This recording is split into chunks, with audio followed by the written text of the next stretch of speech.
안녕하세요. 야구 역사 기록실입니다. 이번 주면 한국 시리즈 우승팀이 결정되는데요. 과연 최종 우승은 어느 팀이 하게 될까요? LG 트윈스의 29년 만의 우승일까요? KT 위즈의 업셋일까요? 끝까지 지켜보시죠. 지난 영상에서는 정규 시즌 경기 수보다 한 경기 더 많은 경기에 출장한 김실 선수의 명예전환 통계를 살펴보았습니다. 이번 영상에서는 KBO 리그 최초로 통산 1000경기에 출장한 학다리 신경식 선수의 명예전환 통계를 살펴보겠습니다. 1961년 8월 19일에 태어난 신경식 선수는 공주고등학교를 졸업하여 상업은행에 입단하였습니다. 그리고 KBO 리그 출범 때 오비베어스에 합류하며 창단 멤버가 되었습니다. 이후 오비베어스에서 9시즌 동안 1루를 지켰고 삼성 라이온즈로 트레이드되어 2시즌간 활동했습니다. 그리고 1992시즌 후 쌍방울 레이더스로 트레이드되었고 3시즌 후 은퇴를 선언했습니다. 현역 시절 그는 1루수였지만 우리가 생각하는 1루수의 유형은 아니었는데요. 두 자릿수 홈런이나 100타점 이상을 기록한 적은 없었습니다. 가장 높은 타율도 데뷔 시즌에 기록한 3할 3푼 4리입니다. 5할 장타율도 넘긴 적이 없습니다. 그럼에도 그가 팬들의 기억 속에 남는 이유는 바로 그의 1루 수비 덕분입니다. 그는 큰 키와 긴 다리를 이용한 다리를 찢는 수비를 종종 보여주었는데요. 이런 수비 모션 덕에 그는 팬들의 기억 속에 각인되었습니다. 당시 어린이들이 그의 수비 동작을 흉내낼 정도면 말 다했죠? 단일 시즌 임팩트는 약했지만 14시즌 동안 활약한 만큼 그의 통산 성적은 준수했는데요.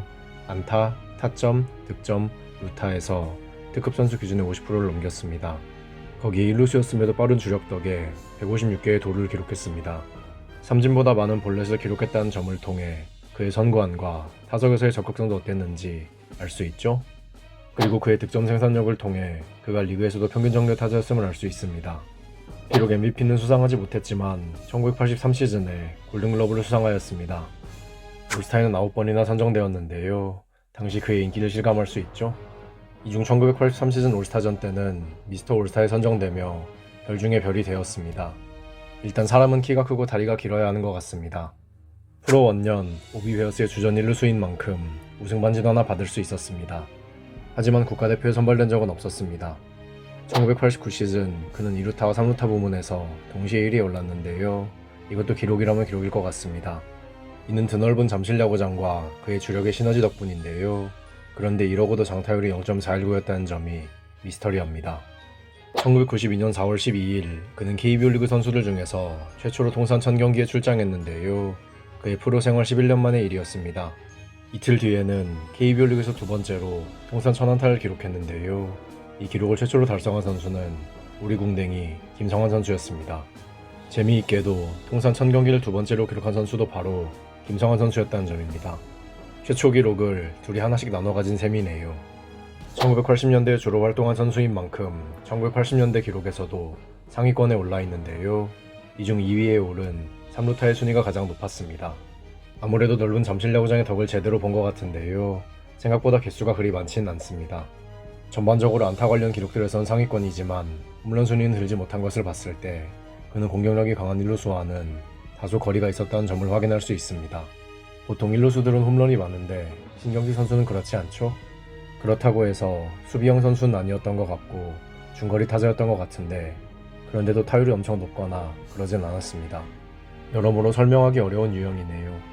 오히려 외야수가 어울리는데 왜 그가 1루에 있었는지는 오직 당시 관계자들만 알 수 있겠죠? 당시 오비베어스 선수들 중에서는 단연 원탑이었는데요. 무려 10개 부문에서 1위에 올랐습니다. 근데 이 정도 기록을 보였음에도 승리기어도 3위인 점이 다소 놀랍습니다. 아무래도 적은 홈런수와 더불어 수비가 반영되지 않는 점도 영향을 주었겠죠? 비율 스탯 순위는 조금 더 낮았는데요. 일단 오래 활동한 만큼 비율 스탯에서는 손해를 볼 수밖에 없겠죠? 은퇴 후 그는 프로와 아마추어 야구를 오고 가며 지도자 생활을 했는데요. 2021년부터는 독립야구팀 성남 맥파이스의 감독직을 맡고 있습니다. 독립리그에서도 여러 선수들이 프로 선수의 꿈을 꾸며 땀 흘리고 있는데요. 신경식 감독님 밑에서 훌륭한 선수가 육성되었으면 좋겠습니다. 학다리 신경식 선수의 명예정당 통계는 2022시즌 종료 기준으로 다음과 같습니다. 리그 1위에 오른 기록들이 있지만 점수가 낮은 기록들이라서 블랭크에선 6점을 받으며 61위에 자리했습니다. 80년대에는 어느정도 상위권에 있던 타자인 만큼 그레인크에선 81점을 받으며 47위에 올랐습니다. 통산 성적이 조금 부족한 탓에 명예전환 커리어 표준 테스트에선 13점을 받으며 287위에 그쳤습니다. 올스타에 9번이나 선정된 것을 포함한 수상 내역 덕분에 명예전당 모니터에선 40점을 받으며 104위에 올랐습니다. 마지막으로 조스에선 15.88을 기록하며 일루수 중에서 25위에 자리했습니다. 명예전당 통계에서의 순위는 예상보다 높았지만 그의 통산 성적은 명예전당에 입성하기에는 조금 부족하다는 생각이 듭니다. 이제 판단은 여러분께 맡기겠습니다.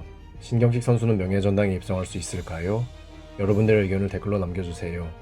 다음 영상에서는 해설가로 여러 명언을 남긴 독일 명정 박노준 선수의 명예전당 통계에 대해 이야기해보겠습니다. 야구 역사 기록실의 영상은 KBO 리그 경기가 없는 매주 월요일에 업로드됩니다. 감사합니다. 지금까지 야구 역사 기록실이었습니다.